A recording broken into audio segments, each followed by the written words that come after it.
Hurricane Beryl was a beast. It was only a Category 1 hurricane, but it left 2.6 million people in Houston without power. I was without power for close to 5 days.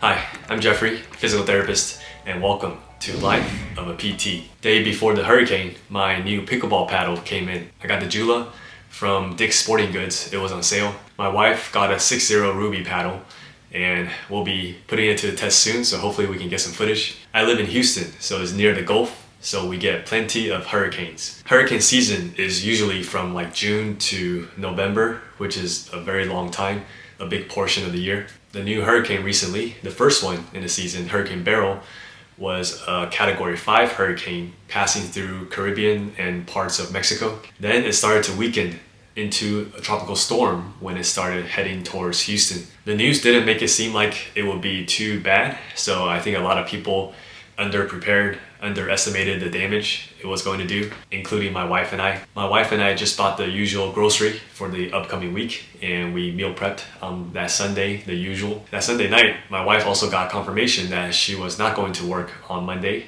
They were going to call it off because of the hurricane. And for my work, they were going to delay start. So at 1 p.m. on Monday, they were going to talk about it more Monday morning to see if it was going to be off the whole day. The storm was supposed to hit after midnight into Monday morning. Right when it made landfall, it actually strengthened to a Category 1 hurricane. The wind speeds were actually close to a Category 2, and it had gusts of up to over like 90 miles per hour, and we definitely felt it. Monday morning around 2:30 a.m., I woke up to a bunch of noises, and this is what I heard.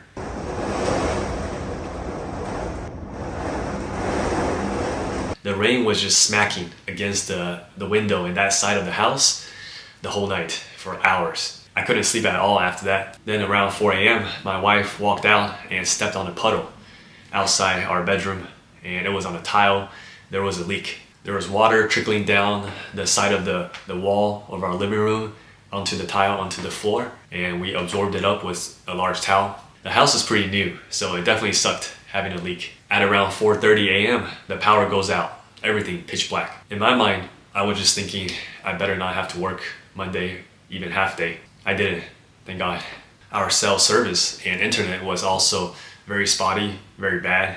So a lot of things didn't go through. Monday, without power, we cooked at home. We had a portable gas stove, and we cooked some noodles and some leftovers. We didn't want to open the fridge too much or too soon in case power did come back. We were hoping all day for power to come back because it was sunny outside after the hurricane.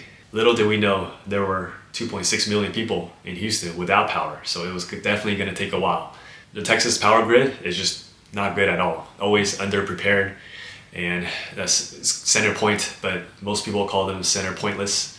Later Monday afternoon, we drove out to see what it was like around our area. There were fences, trees down, flooding still in some areas. Most of the stoplights were not working. We saw this back road, which was completely blocked off by big trees. After seeing that, we definitely thought it might take a while before we get our power back, but we remained hopeful each day. Monday night, we slept at home without AC, without power.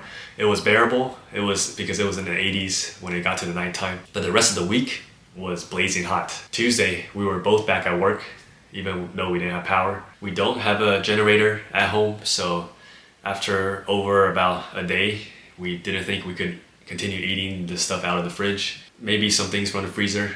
It was definitely sad because we did have a good amount of food stored. By Wednesday, my wife went home and cleaned out the fridge completely in preparation for trash day on Thursday. For lunch, I had just been buying food from the hospital cafeteria because I thought that was probably the safest option with all the power outages. I don't know if I trust the restaurants. I almost never go to the cafeteria because I always bring my lunch, but the meals weren't too bad. I had lots of fish for entrees, salmon, and then I had breakfast a couple times too. The breakfast was pretty good. Even the cashier there noticed that I usually never go, but I've been going for the past couple days, like consistently. During any of my downtime, I would just be refreshing my Nest app. That's what we have for our front doorbell to see if it will load up, to see if our power was back. Luckily, my wife's coworker had power, and they took us in for as long as we needed during this time. So super grateful. We slept over Tuesday, Wednesday, and Thursday night. They had 2 cats, pretty chill. Friday afternoon, when I was at the gym, far away from where I lived because there's no power, I was between sets. I was just checking the phone, checking the Nest app as usual, and I was shook. I saw it load up and I was so excited.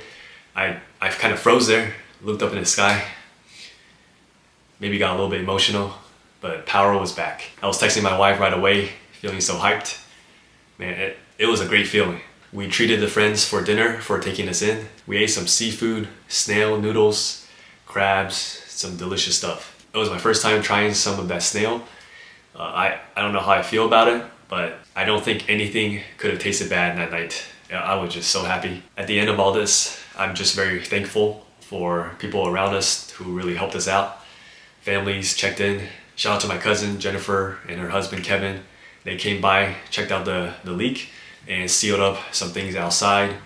And Kevin even flew a drone around to inspect the roof. It was very cool. It was definitely a learning experience. I've learned to not take power for granted. Man, there's still people without power for longer than 5 days. I think over a week or so. So gotta be grateful. My wife and I already have a list to be more prepared for next time, for sure. We just bought a solar generator power station during Prime Day. I've never researched more about generators until these past couple days. You guys have any experiences with natural disasters like this where you guys live? Let me know in the comments. Hope you guys enjoyed this update and thanks for watching. Click here to watch my last vlog where I reunite with some of my PT school friends.